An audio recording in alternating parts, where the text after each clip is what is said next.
أعوذ بالله من الشيطان الرجيم.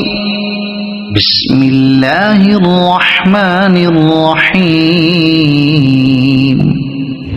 القارعة ما القارعة وما أدراك ما القارعة يوم يكون الناس كالفراش المبثوث وتكون الجبال كالعهن المنفوش فأما من ثقلت موازينه فهو في عيشة راضية وأما من خفت موازينه فأمه هاوية وما